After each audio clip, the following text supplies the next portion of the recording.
I'm going to now turn it over to our presenters. We have Bailey Greenspan and Alana Béchamp, and they are joining us from the Democratic Engagement Exchange, which is part of the Faculty of Arts, a nonprofit running out of the Faculty of Arts at Toronto Metropolitan University. Go ahead, take it away. Thank you so much, and welcome everyone. I'm going to share my screen and hope that it works out easily. There we go. Can I get a thumbs up if everyone can see my screen? Okay, great. Thank you. Hi, good morning. Thank you so much for being with us, and welcome to this very exciting session around engaging our communities in the municipal election. Before I dive in, I just want to go over a few Zoom controls that are going to kind of just be relevant during the workshop today. So of course, we have our classic mute button at the bottom left. So please stay off mute when you're not talking, but I also invite you to unmute yourself to ask a question and jump in. This is like really a dialogue, so please feel comfortable doing that. The next Zoom control at the bottom left is the start video. And I know that many people are off video right now. We are going to have parts of today where I'm talking, but many parts of today where we're having discussions, and at which point I would love to invite you to turn on your video. We are, you know, in the work of participatory democracy and building community, and it's always really nice to see your faces. There's also the chat function. If anyone hasn't found that, I just want to make sure you know where to find that. I'll also invite you to share things in the chat. We have the reactions. So if you are feeling like you don't want to turn on video, you're feeling kind of shy, please throw reactions in. It's so great as a facilitator to see people throwing hearts or thumbs up signs or hand raises. So please feel free to kind of go nuts with those. Finally, we can turn on transcriptions. So I'm going to ask Social Planning Toronto if you can turn those on. And then to ensure that they are turned on for you, you can hit the more button here with the 3 dots to turn on your transcriptions, your closed captioning. Finally, I'm going to put people into breakout rooms. Actually, our friend Alana is going to do that. And if you ever need to leave, you can hit the leave room, breakout room. It'll bring you back to the main room.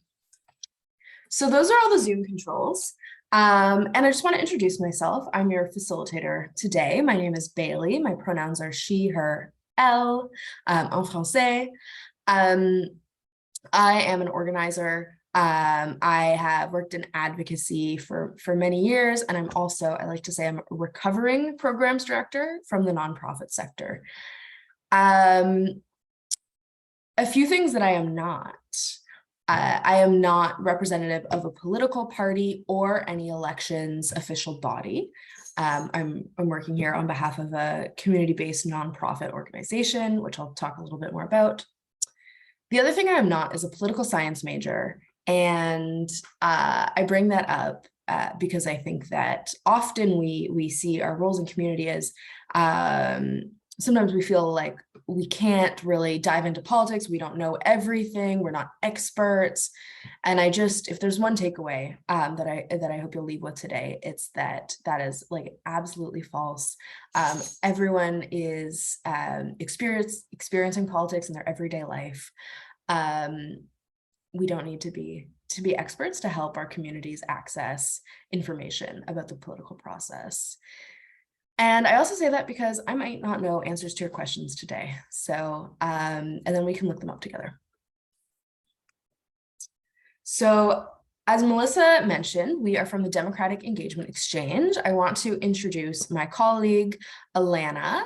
Alana is going to be here today to help with any of the support that you may need. So if you are having trouble with like Zoom support, or you missed a question, you want to talk something out, you have questions about ordering from the Vote Pop-Up, anything like that, please send Alana a message, and she is going to be here to support us today. So thank you, Alana. And finally, the Democratic Engagement Exchange is a nonprofit based at Toronto Metropolitan University, TMU, in the Faculty of Arts, which is a really great landing place for our organization, as the Faculty of Arts has shown to sort of put research and theory into practice. And that's what we're doing at the Democratic Engagement Exchange. Our mission is to build a vibrant and inclusive democracy where everyone has a voice. And one of the tools that we've been using to achieve that since 2015 is the Vote PopUp. So this is, call it a tool, but really it's a sort of the kit right behind me here. We have a ballot box, posters, voting screen, and we're going to show you how this can be sort of easily embedded into any of the programming or outreach that you run as an organization or an organizer. To talk to your community about the election, the upcoming election, provide information about how to vote, and get everyone excited about engaging. So that's what we're going to do today. More specifically, we're going to kind of go in 3 parts, and I'm also going to commit to having a very short break where we can kind of stretch, drink some water and all that. So we're going to start off by kind of talking about our role as community organizers and thinking about, the role that we have in educating folks about the democratic process. We're going to take a 5-minute break. Then I'm going to show you how to facilitate a vote pop-up. And then finally, we're going to talk specifically about the 2022 municipal elections. So if you're an organization that tends to mobilize around provincial or federal elections, we've had both of those in the past year. This is going to be a very important section to just sort of understand what the key differences are when you're voting, and sort of other procedural differences during the municipal election, and ensure that you are getting the best and most correct information to your communities. So I'm going to pause there for a moment because I'm very, very, very keen to hear who's in the room today. I'm going to open the chat, invite everyone to open the chat with me for a second. I see that many of you are sharing where you're from. Thank you so much for doing that. I love that we have sort of representation from all over Southern Ontario. But I just want to ask, we're going to do kind of like a poll, but in the chat. Have you ever heard of Vote PopUp before or interacted with it before? And please just write a yes, no, sort of in the chat.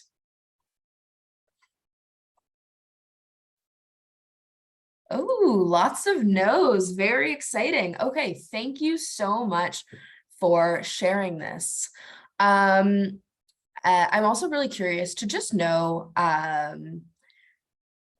what are different folks' sort of roles in community here. So are you, do you work for a community organization? Are you an independent organizer?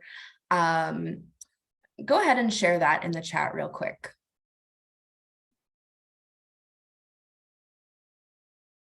A recent graduate, library assistant, awesome. A volunteer, fantastic, thank you. We love volunteers. Library. Trustee, fantastic. Yes, welcome to TNG, that's awesome. And St. Stephen's. Community organization, programs manager, community leader.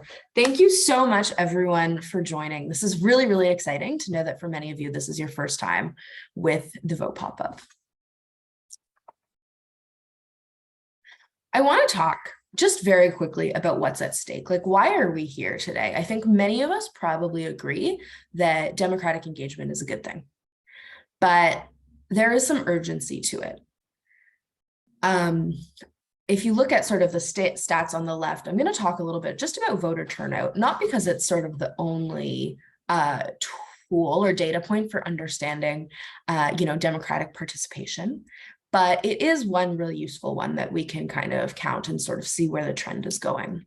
So I think that many of us may have heard the story after the Ontario provincial election in June, how voter turnout, so the number of electors who actually ended up casting a ballot, was way, way down. So between 2018 and 2022, there were actually 1.5 million people in Ontario, electors in Ontario, who ended up going from voters to non-voters 4 years later.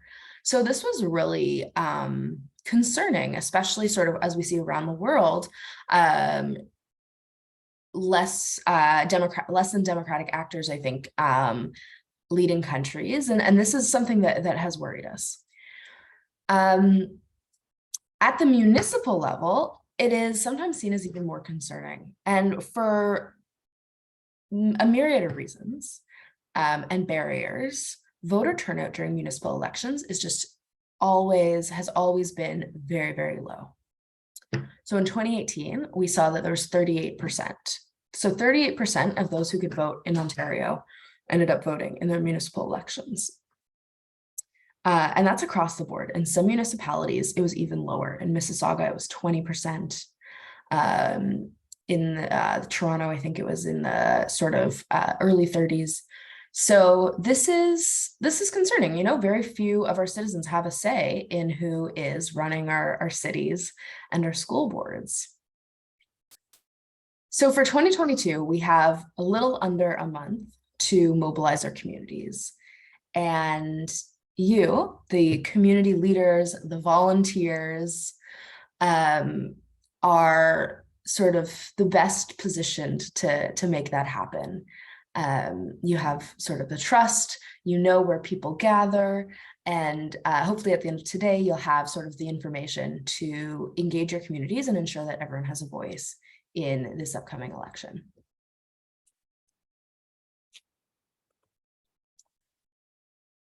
So that's what's at stake. I want us to start thinking about what holds back infrequent or new voters. But before we do that, I'm going to tell you guys a story. So this is a story about my career as a runner or non-career as a runner.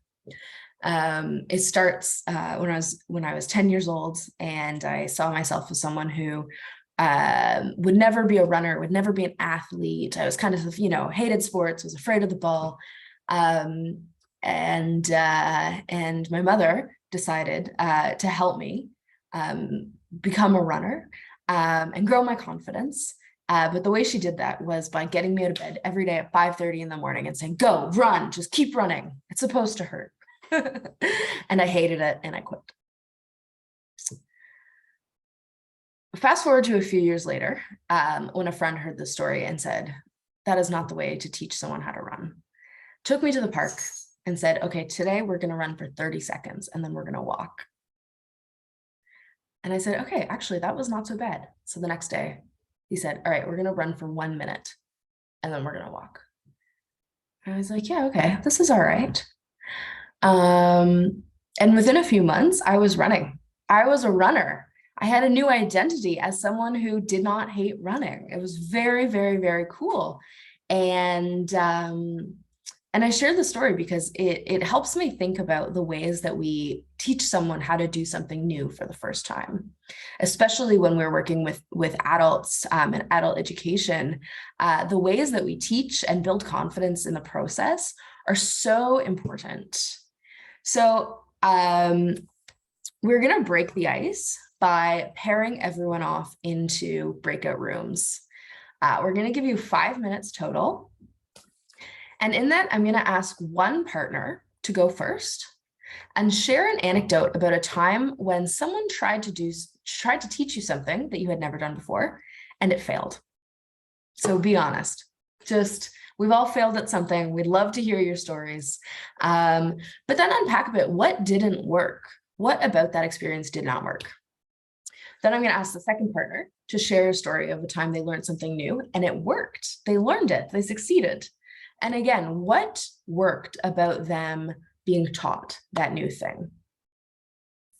Then we're going to come back and share and maybe unpack some lessons about how we teach new things to community members.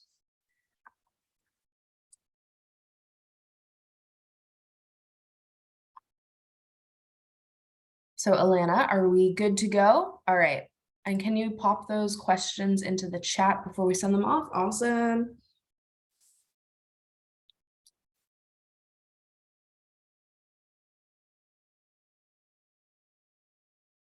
Sorry, folks, just one more second, just sorting out these rooms, 2 minutes.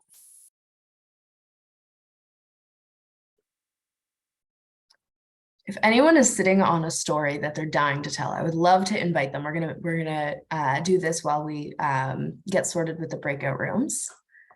I would love to hear one story about a time someone learned something new and either failed or succeeded. Could I invite a brave soul to go first?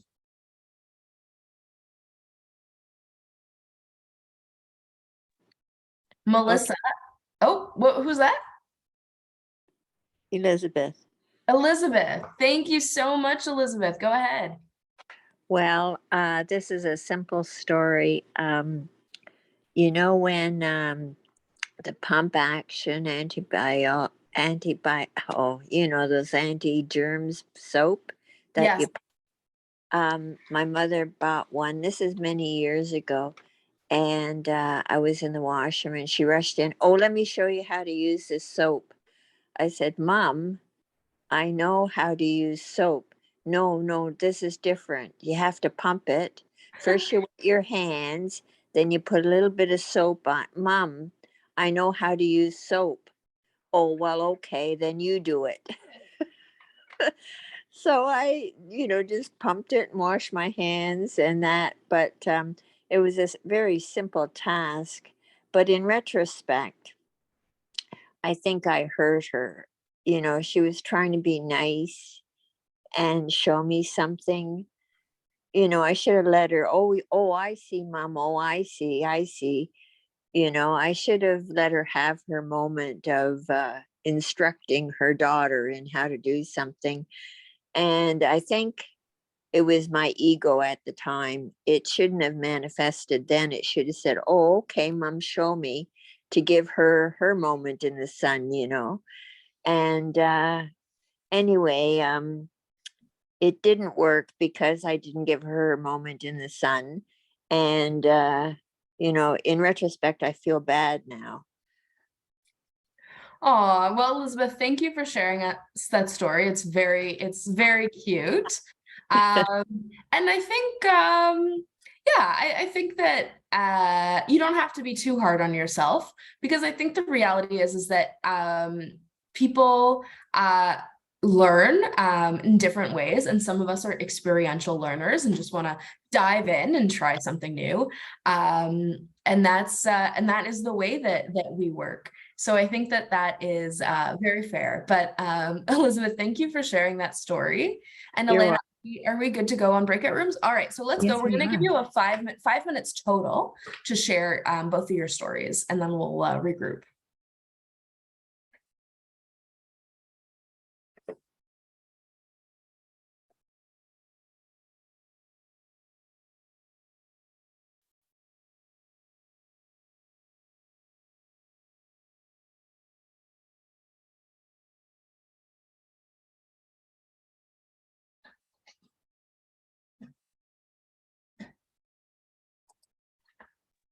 Which one am I supposed to join?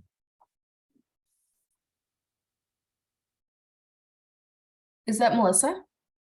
Yeah. Yeah, I don't think that Alana sent you to a room, but we absolutely can. Okay. No. I'm just wondering. I don't need to join a room. Just wasn't sure if she needed me to Oh, join. Okay. Thank you, Sure. Melissa. Yes, I had asked, but it just didn't sort you. And then we had a little bit of a hiccup. So next one. Thank you so much for agreeing to participate, though. Okay. And it's going to share the story about when I tried to learn to drive stick. why don't Jarek just went to a room? Can we also send Melissa there? Totally do that. If you're for Melissa, yeah. Sure. Yeah, I'll join there.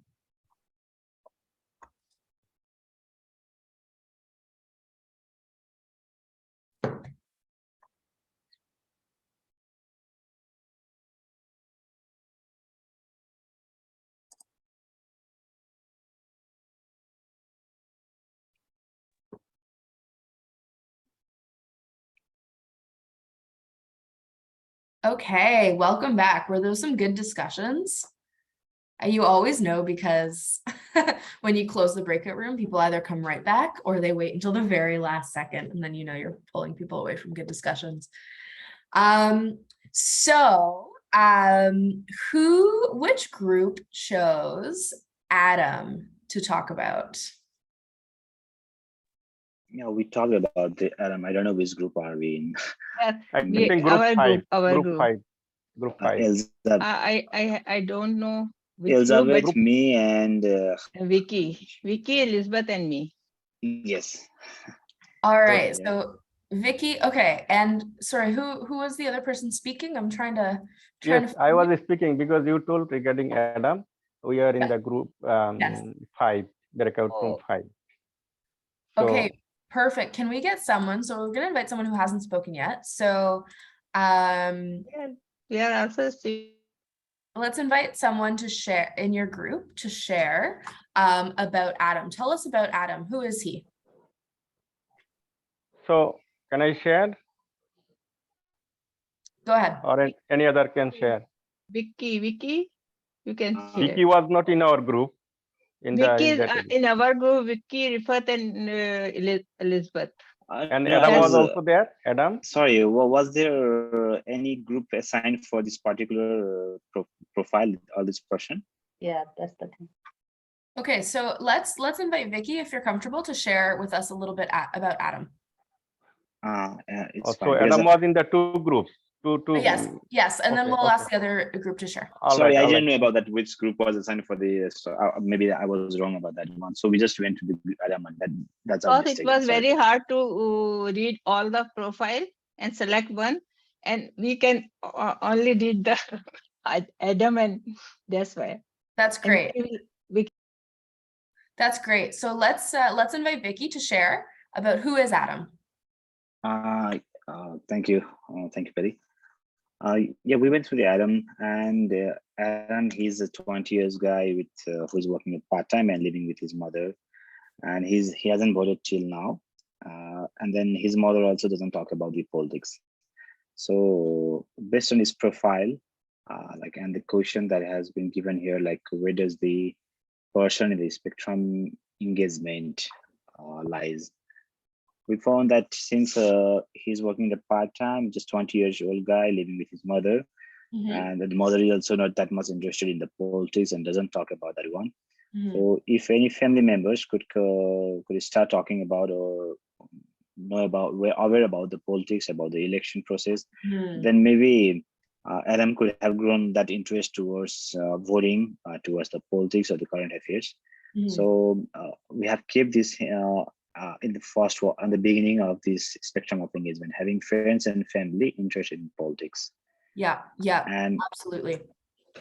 And how and where you reach this person means, so if you based on that one, if we start, if his family members, his circle, his colleague, since he work part-time only, and we don't know what he does after that one, maybe he's spending his time in the study or in a home. So based on that one, maybe if his friends or his family circle start talking about the politics, then he could have his age is already eligible to vote as well. So maybe talking about the politics could have more interest, could grow his interest towards the politics or the election affairs. And based on that one, maybe he could go look after watching the news as well.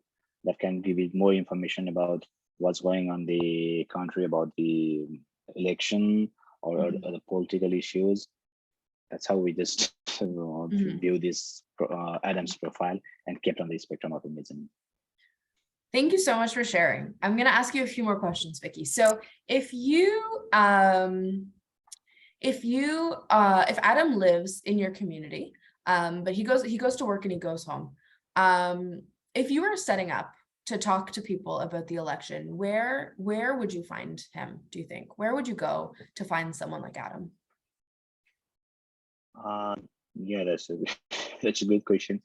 Especially for the community, maybe since his mother will be there at the home, so we can ask her who is living with her, and if she says that her son is with her who works as a part-time, then we can ask about the Adam. What does he do, or is he eligible to vote, and does he have any information about the election? Then based on her information, like say in the profile I already mentioned that She's not interested, or she doesn't talk about the politics of the election. So based on that written information, we can say that at least we can talk about this issue with Adams and make him aware about the election. Mm-hmm. I'm gonna invite. I the can other add group. one thing where Yes, where we will go. We will talk about the election, just like the person like Adam. yeah. We will go to like any group. If we are in go any session, any playground, anywhere, Mhm. we can talk about the election. Yeah. Thank you. There are other groups who did Adam. I'm curious if you came up with other ideas about where you might go talk to him. If I can go. Yes, I can add Oh, something. sorry, with someone else Adam. was just gonna speak. Who was that? Yes, can I?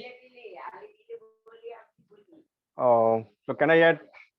Okay, go ahead. Because Yeah. yes, so the Adam, I think he's an adult. Sorry, he's 20 years old, so he's enough knowledge and enough skill he has gained.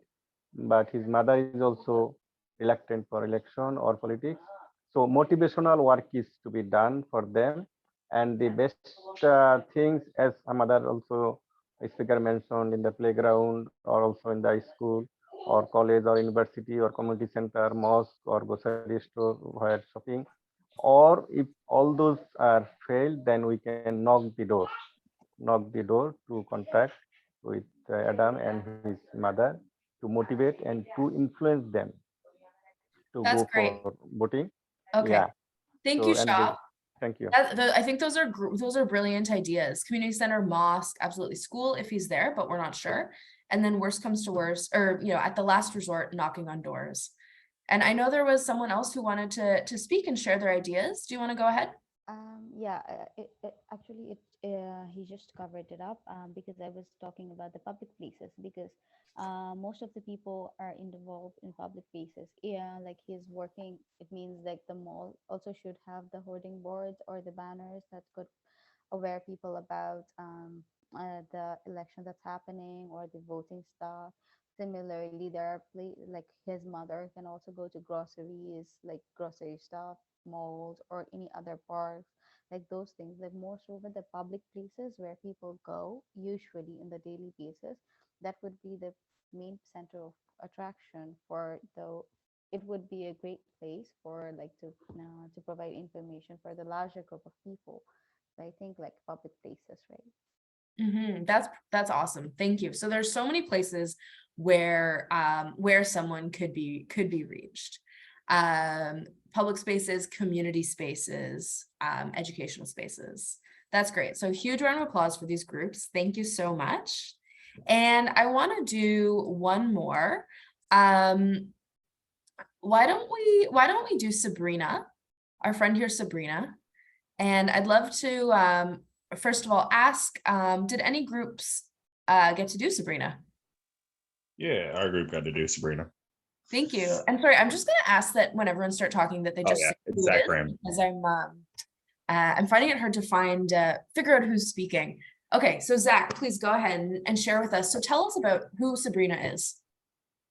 So Sabrina was a 47-year-old with an advanced comp science degree. She is an active parent at home, and she was active in her politics in her home country. She's new to Canada. Mm-hmm. And on the spectrum for her, based on her paragraph, we found that she was just in the beginning of talking politics. Mm-hmm. She was new to Canada. Even though she has been active in politics, it doesn't state anywhere that she hasn't currently voted. So she doesn't say anywhere that she has decided who to vote or is watching any news. Mm-hmm. Mm-hmm. So currently we put her in talking politics. Mm-hmm. That's great. And so if you wanted to find Sabrina, and I think she leads a busy life, where were some places that you might be able to find her? The main one we found is we would have to find her in the home, like going to her to speak with her. And as well, my group member Tuhita had mentioned Tuhita, what was it called? I'm just reading the exact wording. I don't want to mess it up. I was telling about some newcomer serving agencies, because she is a newcomer. Probably she will be there to get some of the information. Yeah, that's great. Yeah, and we also think I think she was good in technology, so some social media thing that could be useful for her to get her in the election thing. And also we are talking about, as a newcomer, probably she is not able to know the Canadian election system, because it is a bit different than the other countries. So we probably try to figure out some election system in her country, and then can make a connection with the election system in Canada. So that just make a networking or a relationship with the two of the election system that could make her more interested about the political system here in Canada. So yeah, in our group, we are just thinking about those things. That's fantastic. Thank you for sharing those. And I think in addition, one of the things that we know about Sabrina is that she has kids and she has older parents. And so in addition to those, maybe at the school, at any services provided for her parents, if she's taking her kids maybe to the Y or to the library after school, like these are all spaces where she might be. So thank you so much. And so you sort of began to answer this question, but if you're moving her along the spectrum, you said you want to sort of educate her about sort of the Canadian political system. Is that right? Yeah, correlating what she was interested in her home country to what is currently going on in the Canadian politics. Because she was already interested, so therefore we just need to transfer over that understanding she had from her home country politics to Canadian politics. That's awesome. So provide information about the Canadian political process.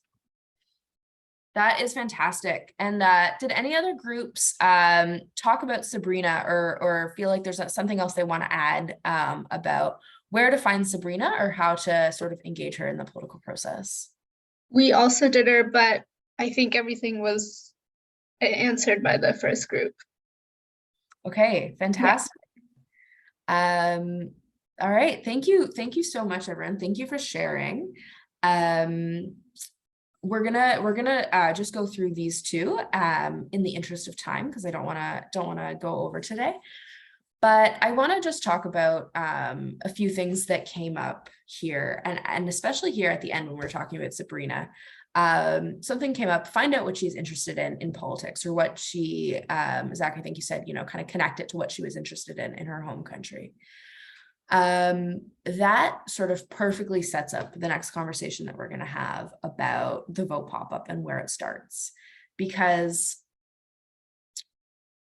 something that I think that those of us who do tend to vote and do tend to be engaged can accidentally do is say, you need to vote, it's your duty. You need to vote, it gives you the right to complain, right? These kind of things that, I have definitely said before. When really what inspires people to vote is understanding the connection to their lives, making the connection to their lives.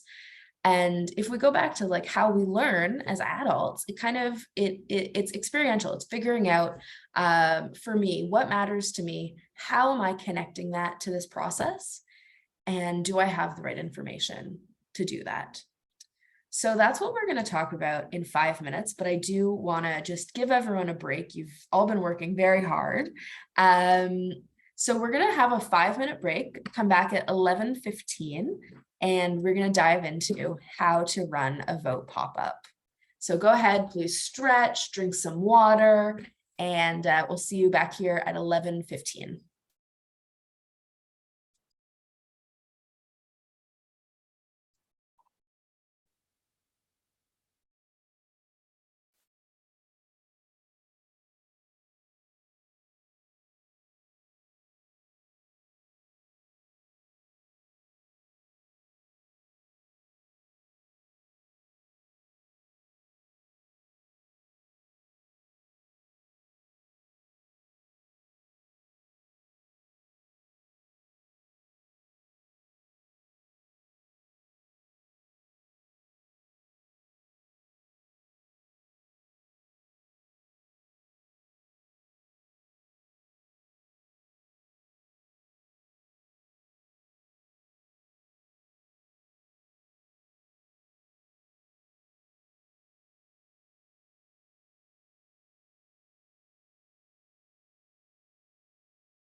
Okay, everyone, welcome back.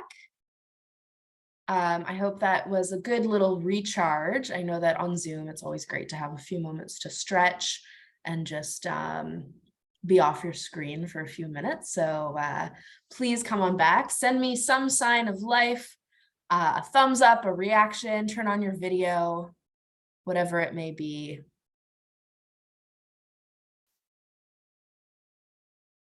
I see one thumb up. That's fantastic. 2, 3 thumbs up. That's great. I see I don't know what that is, Zach. Is it a cat? Is it a mouse? It's a cat. Oh, it's a cat. Okay, great. Obviously it's not a mouse, but you never know with emojis. Okay, so welcome back. I am so excited that there's so many people on this call who are new to Vote Pop-Up. I'm going to play a video, recognizing that playing a video on Zoom is not always, doesn't always have sort of beautiful, clean bandwidth being transmitted there, but we'll share this with you today, or we'll ask social planning to share this after. But this is a video to introduce you to Vote Pop-Up, what it looks like if you are running one in your community, in the programs that you're already running, or, you know, if at the mall, if you wanted to reach Adam at the library, that kind of thing. So let's go ahead and watch this video. Everyone has a voice. When our voices are heard, when all voices are counted, our communities are more resilient and our democracy is stronger. Elected officials get their political will from the people. We give them our power with our votes. When we vote, we are expressing our... Sorry about that. Our communities are more resilient and our democracy is stronger. Elected officials get their political will from the people. We give them our power with our votes. When we vote, we are expressing our concerns, hopes, and dreams for the future that we want. So we start with a question. What matters to you? What matters to me is human well-being, The urgency of climate change, Indigenous rights, environmental issues. affordability, childcare. At the end of the day, politicians and the government are accountable to the people. Vote Pop-Up gives you everything that you need to run a simulated polling place to help demystify the voting process for first-time and infrequent voters. Our free toolkit includes everything that you need: a ballot box, a voting screen, and a quick guide to teach you how to do it. When we stop and ask people what matters to them and then listen to their answers, our community and our democracy is stronger. I would highly recommend Vote Pop-Up for every organization that is trying to break down barriers to democracy, because it starts conversation, it inspires people to participate, and it helps to alleviate any fears that are involved with the democratic process and the voting process. It's a platform where they raise their priorities, their concerns. Our youth advisory groups are trained on how to do vote pop-ups, and they will empower other youth and engage with them to get them to come out and vote. I love that it uses election time to get a conversation going. It's important for me for people to feel like they have power and that they can be a part of democracy. Voted a couple times, you walk in, fill a couple of boxes and you leave. What's easier than that? I've never experienced voting before. In Canada, people have the right and privilege to vote. So I think people should take the advantage of that. But we need your help to make this happen. Join us in building a vibrant, more inclusive democracy and have fun while you do it.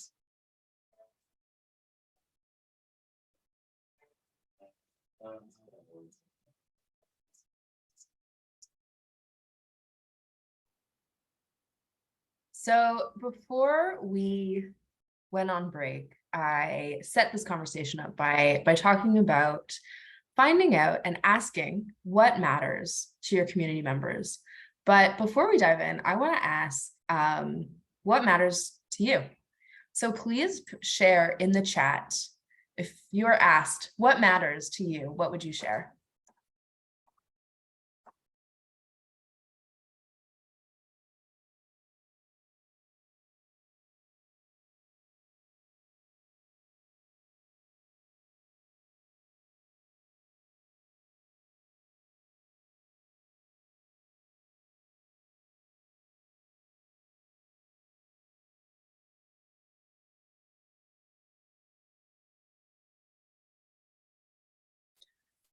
I love these answers. Thank you for sharing these. We're seeing housing, my children's future, affordability, food security, humans being respected as humans, safety, keeping education public, having a city where everyone can thrive. Yes. Senior support. Thank you so much for sharing these. When you order a vote pop-up from us, we have these very nifty Post-it notes that say what matters to me. And so we can invite people to write on these Post-its what matters to them. So I'm just going to write a couple of these. I saw senior support. I saw housing. I saw my children's future. And all of these are valid and all of these are so important. I'm going to do something with these in a moment.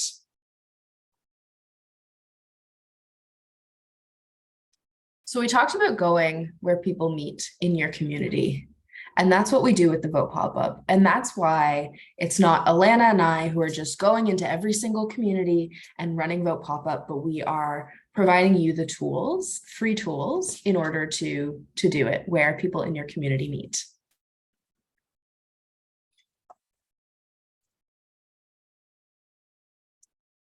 So the vote pop-up is very simple. It really involves 3 steps. It starts by asking people what matters to them. And then we do this radical thing where we listen.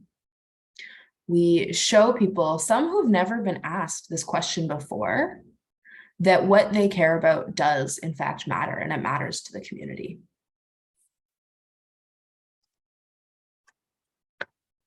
We then help them practice voting. So when we were going through our voter profiles and our examples, one thing came up was giving people the right information.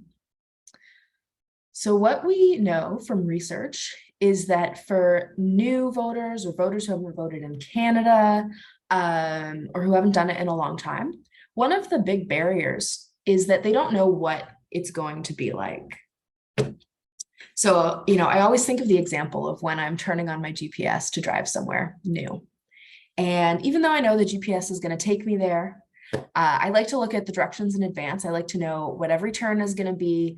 And I just like to sort of have a clear idea of what I'm about to experience on this drive. And with the vote pop-up, we try and do something similar. We walk voters through the process with a practice voting screen, a practice ballot, and a practice ballot box. I'm going to show those to you in a moment.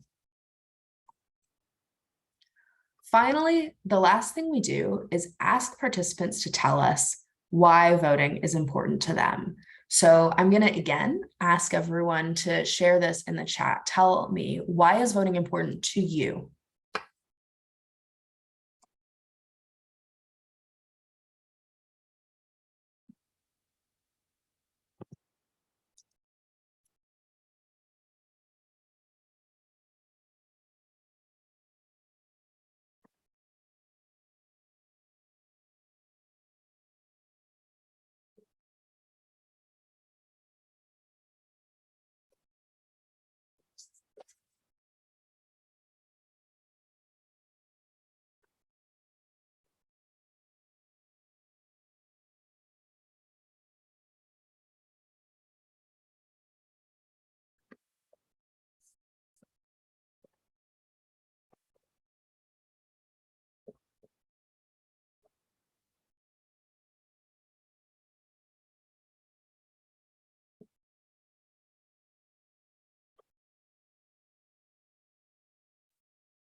This is fantastic. So again, we have more nifty sticky notes.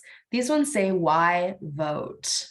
So I am writing down what I'm seeing on the sticky notes I have here. I see to fight, accountability. We exercise our elect politicians to create change. Why is voting important to you? People's lives depend on it.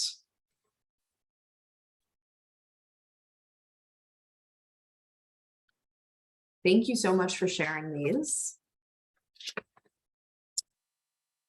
Now I'm going to walk you through what someone could experience in a 2 to 5 minute vote pop-up experience.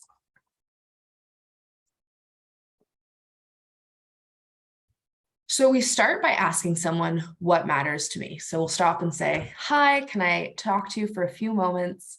Would you mind sharing with me what matters to you? Wherever this may be, whether it's in the lobby of the community organization that you work at, whether it's at the mall, we put up these posters. I have them behind me. The one below says, what matters? We invite people to share in their own handwriting or in their own language on these Post-it notes, and then we put them up so that they can see that what they care about matters to the community.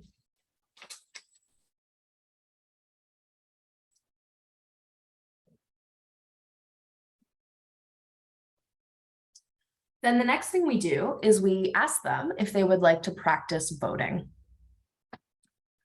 So we provide in our vote pop-up kits a practice ballot, of what a ballot could look like on election day. I'm going to talk in more detail in a couple minutes about what this ballot will look like, but we have a practice ballot here, and we'll ask them to go behind our sample voting screen right here. Mark off what matters to them, and then drop it in a ballot box.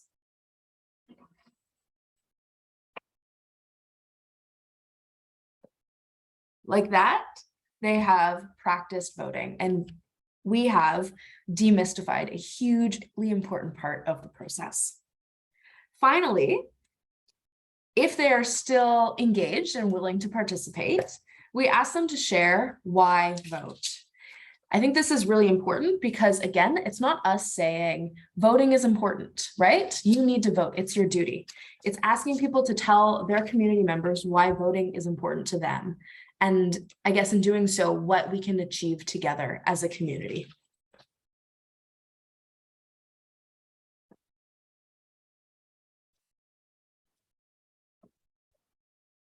By the end of the day, if maybe you're running this vote pop-up for an hour or a few hours, you're going to end up having this incredible wealth of information and ideas and values that are coming from your community.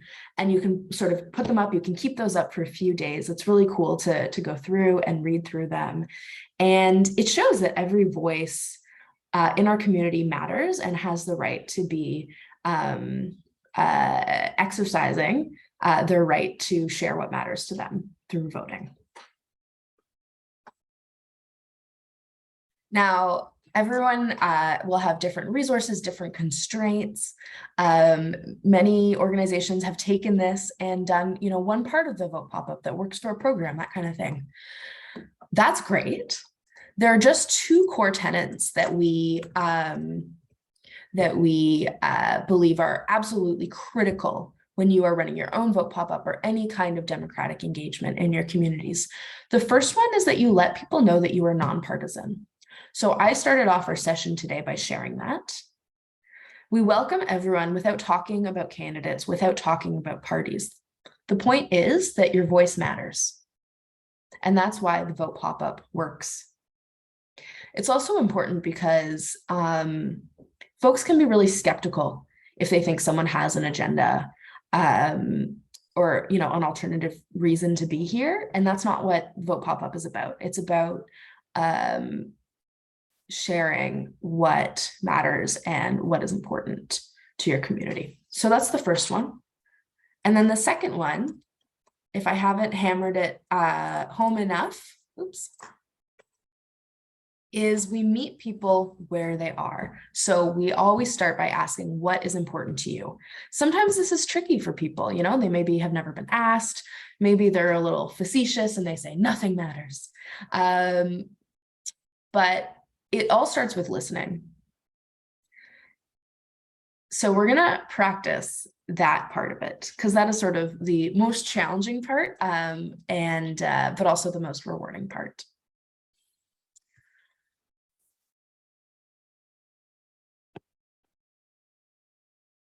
Before we do that, I just want to talk about a couple other resources that we have that we provide you. The first one is when you order a vote pop-up kit, we send along an organizer guide. So the organizer guide will walk you through sort of many of the steps that are in this workshop, but it goes a little bit deeper. It provides additional resources to learn about the municipal election, about democratic participation more broadly, and how you can kind of continue the discussion beyond election day. We also have handouts. These are ordered separately. It's a guidebook called The Power is Ours. And this is an incredibly useful guidebook that you can hand off to a community member. And it takes them through asking themselves, figuring out what matters to me, getting ready for the election, understanding what municipal government does, how it connects to their lives, how to talk to their candidates and decide who's speaking to them, who's aligned with their values, and important facts about how to show up on election day. So what ID to bring, accessibility, that kind of thing. So these are two really important resources. So we're gonna do, this is gonna be our last breakout activity of the day. We're gonna do I it. have a question. Yes, please go ahead. Yes, I have.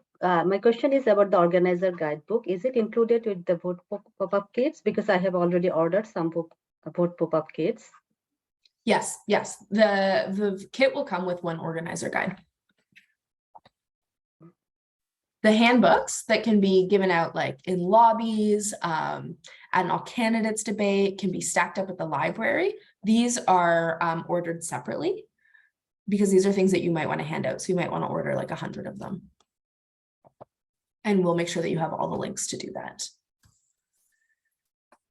So Alana, if I can ask you to please prepare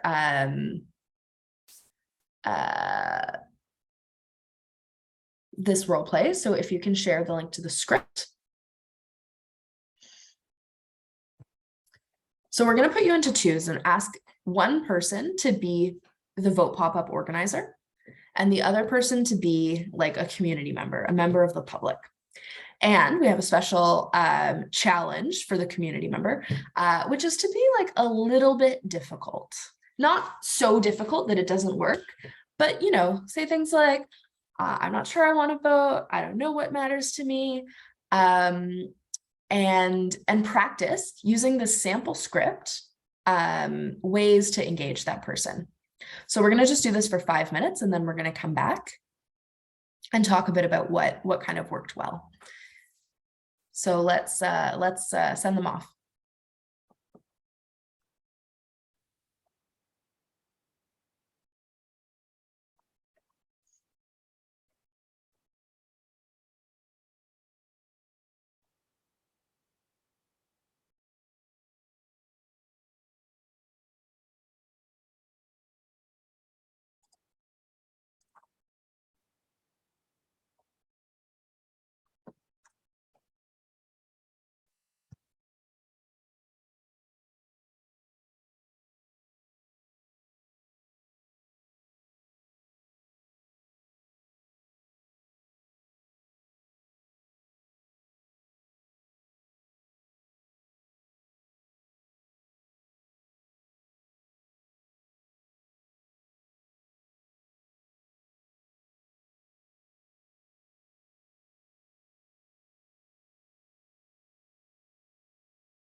Okay, let's bring everyone back, please.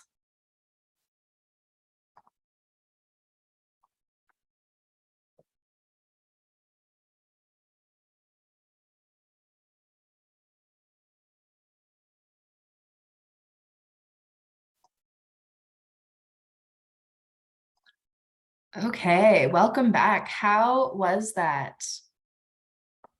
Was anyone successful in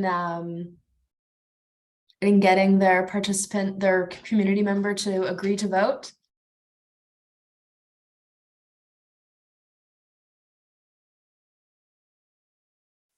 Did anyone have some massive challenges getting there?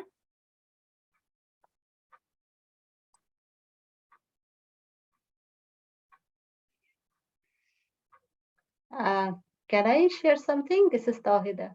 Yes, please. Yeah, it's not challenges actually. The partner whom I'm working, I was the Yeah. facilitator and she is the community member. She is very, very actually interested to learn about the total process. And it's went really smooth. She shared some of the ideas that she needs to be changed through the election process. Fantastic. So, yeah, so I can share her, what matters to her really. One thing is that she is very much concerned about community safety. And she's mentioning the neighborhood where she is living, she feels there are homelessness and unemployment rate is very high. So people are not feeling safe and they are doing some things that are not safe for the community. So she needs to think about some more safe neighborhood, first of all. And second thing, she also told about unemployment, and especially for women, because women are from different background. They have skills, knowledge, attitudes to change, but the thing is there are lack of resources. So she would like to have some kind of resources like some campaign activities or training for the women from other countries who are immigrant here to start their employment thing. That's fantastic. That sounds like you maybe could turn that person into a Vote PopUp volunteer herself, right? Yes, and she is interested to coming up to our Vote PopUp because I am arranging some of the Vote PopUps in our organization. So I invite her. She'll come possibly. That's fantastic. Congratulations. I'd love to hear from one other person. What worked in your conversation? What went well? Hi, I can talk. It's Elizabeth. Yes, please. Okay. So we kind of talked in general, and then we talked what's important to you. So some of the issues could be safety, helping immigrants, equity, community, environment. And then, so I'm an elected trustee, and I campaigned to run for council before, and to run for trustee before, and to run, and also to help someone else run for trustee. So that was my fourth time, and my first time getting elected was 2018. So when I'm out canvassing, a lot of the role is educating people on, for the school board, it's more complicated because people don't know a lot about that. But for council, like educating people that it's for budget planning, things like that. And also for the school board, it's budget and policy, things like that. And also to inform people that there's advanced poll dates. Oh, sorry, my dogs. Advanced poll dates and the voters list to make sure they're on the voters list, and so they know who the candidates are as well. So they have informed decisions when they do vote. So they know who the candidates are. Sorry about my dogs. Thank you. Thank you for sharing. Yeah, I think a few important points that were raised there. Although first of all, I want to come back to the most important point, which is that Vote PopUp is, meant to be used as a nonpartisan tool to engage people in voting, whether they're voting for you or the candidate that you choose, that you like, or anyone else. But some really important points have come out of that. It's a great opportunity to share information. Of course, a great opportunity to find out what matters most to people. It's a really good opportunity to talk a little bit about the school board, which I'm going to do in just a second, which is on the ballot and isn't, and is sometimes sort of forgotten. I'm happy to hear that this went well in your groups. I want to flag a few other things that sometimes come up. One very relevant one to many of your communities probably is someone will tell you, I'm not eligible to vote. I'm not a Canadian citizen. And I would encourage you to say, that's great. There are so many ways that your voice can still be heard. And you might have the opportunity to vote again, to vote one day in Canada. So let's practice anyway. And please still share with us what matters to you and why voting is important. Okay, so this is practice. So whether or not someone is currently eligible to vote, I still encourage you to engage with them and to give them the tools to practice. Someone might tell you, I don't know what's important to me. And then I would encourage you to shift into, well, what's important to your friends? What's important to your family? Different ways to sort of get people talking. So thank you so much for sharing that. Again, this script is like a total sample practice. The conversation can go in different ways, but we just want to have ensure that you're kind of supported by feeling like you have that sort of sample script to fall back on, to come back to, whether you're practicing or whether you're not entirely sure what to say. So I want to spend our last 15 minutes together just talking about the municipal election that's coming up. It's on Monday, October 24th. This is a very important day. You know, you don't want someone waking up on the 25th and saying, oh no, I didn't know it was the election yesterday. I missed my chance, you know? So it's okay, Monday, Bailey, before you yeah. move to that one, can I ask another question? Because you are in the both PopUp discussion. Yep. Because for both PopUp, I think Ishat or somebody else has sent an email regarding the some, what is it called, application for both PopUp program. So I would like to know what could be the budget or the allocation of that program budget. Can anybody explain on that issue? Breakout of the budget. Sorry, are you asking, sorry, which budget are you referring to? They were asking for an application for both PopUp activities. Ishat?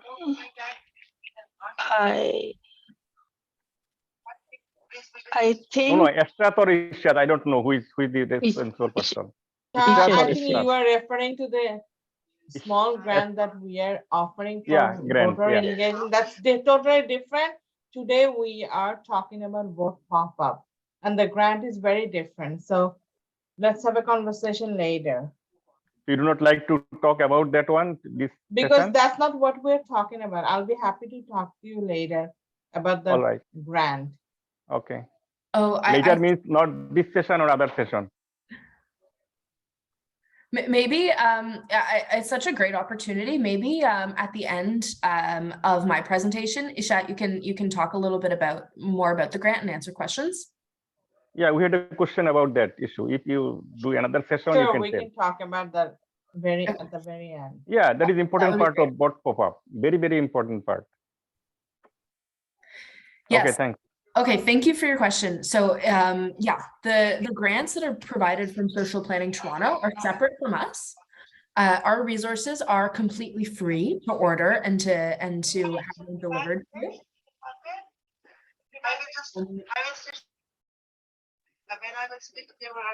We cannot hear anything. Listen, sound not clear. Okay, thank you. So yes, the budget, the grants are provided by Social Planning Toronto. So it's separate from us. Our tools are free to use, and we will send them out completely free to be delivered to you. But it would be great, I think, for Ishat to have or Melissa to have the opportunity to talk about them when this presentation is done. But thank you for flagging it, because it's really it's a great opportunity. But I do want to just talk a little bit about the municipal election. So it's on October 24th. And I just want to get a quick sense from folks that they feel like they are able to help educate their community members about what municipalities are responsible for. So I've pulled this list from the Association of Municipalities of Ontario. And I would just love for you to take a look at this list and share in the chat, what on this list of items that municipalities are responsible for matter to you. what is maybe going to be your issue that you are voting on this year?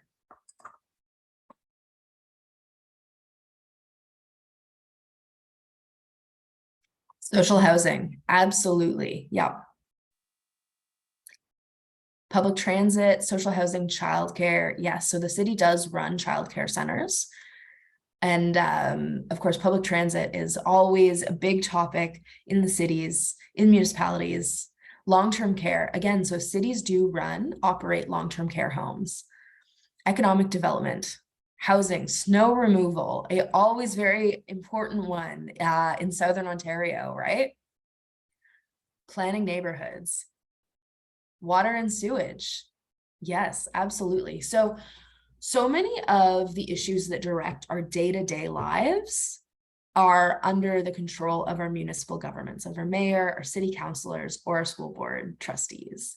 So I think that this is really important when people are thinking about, why should I vote in the municipal election? It doesn't always get as much media attention as, what Justin Trudeau and Pierre Poilievre and Jagmeet Singh are doing up in Ottawa. It doesn't get as much attention as what's happening at Queen's Park, but it is so important to our day-to-day lives. This list, again, I found from the Association of Municipalities of Ontario. And it's a great resource to share around.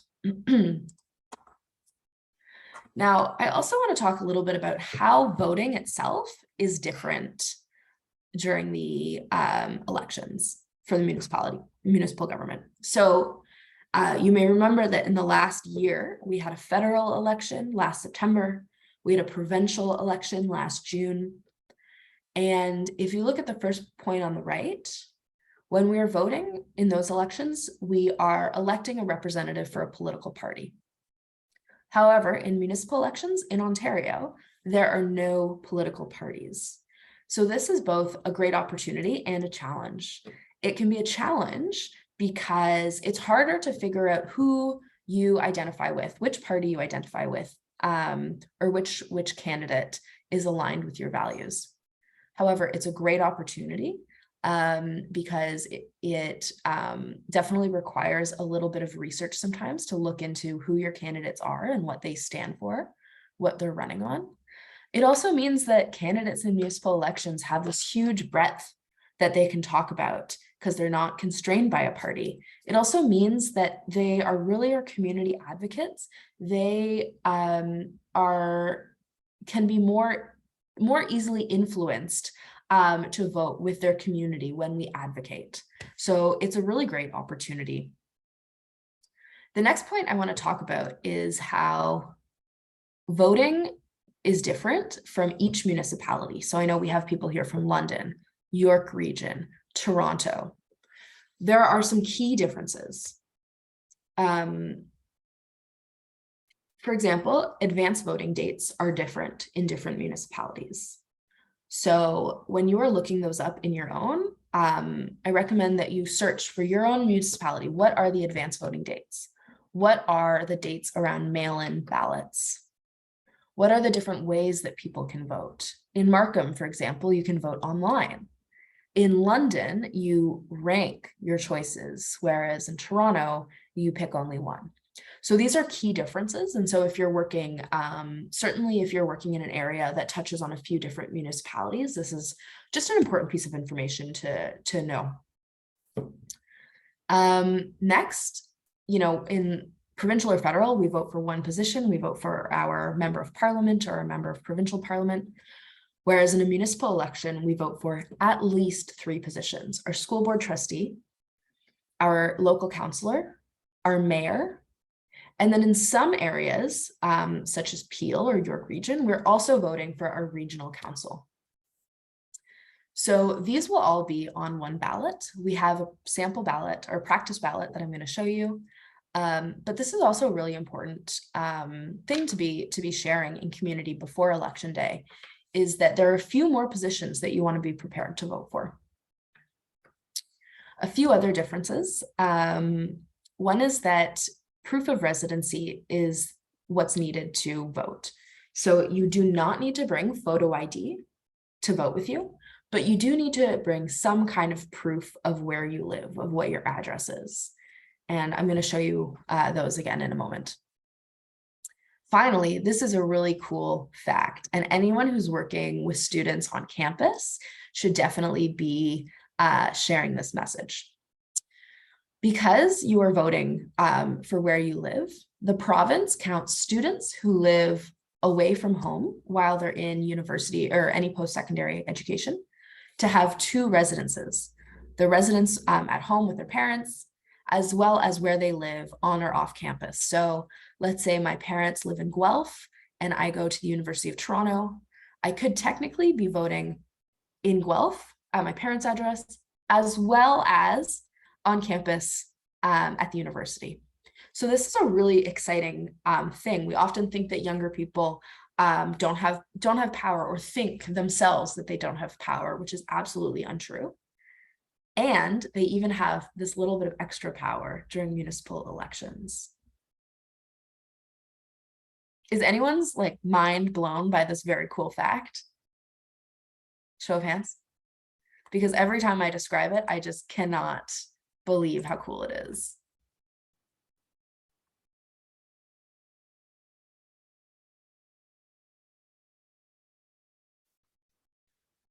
So I just want to talk about the ballot for a minute. In our practice ballot, we assume that you're voting for 3 levels of government, or sorry, not levels of government, 3 different positions: the mayor, a councillor, and your school trustee. Like I mentioned, in some regions, for example, Peel or York, you will also be voting for your regional council. On the practice ballots that we send out with the Vote Pop-Up Kit, we have substituted names for issues. So it'd be like, I'm voting for the mayor for housing. I'm voting for the mayor for transit. Of course, these are just practice ballots because we did not want to put any people's names on these ballots. But this is a way to sort of practice thinking about, voting for someone who aligns with my priorities. Are there any questions about the ballot or this information I've shared?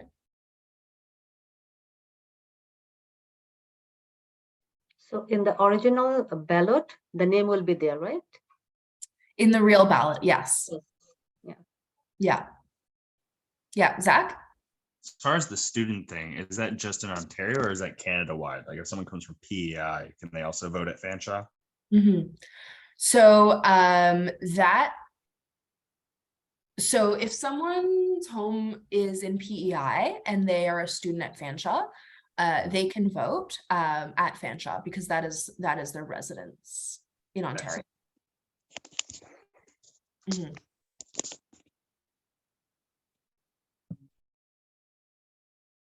I just wanted to say that there's different school boards. So there's French and Catholic and English public and French Catholic. So there's 4 in Ontario. So depending on which group you want to be part of or that you belong to, then that would depend on which trustee you vote for.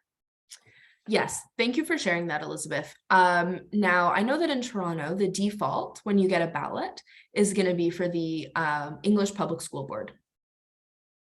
If you want to vote in a different school board, if your kids are in the Catholic School Board or the French School Board, you can request a different ballot.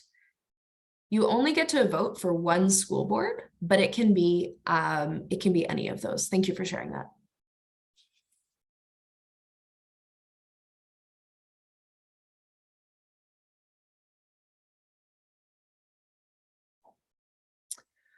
So our team has put together how to vote handouts and we'll share the link to those. These handouts can be given to your community. If there isn't one created for your municipality, we will send you the template and happily ensure that you can also hand them out. The reason, again, that they're all different in every single municipality, which is an interesting, fun challenge for our team. So that's why there isn't one standard one that we're sending out. But these are a great resource to share, what are the special advance vote days? What is election day? What do I need to bring to vote? And that kind of thing.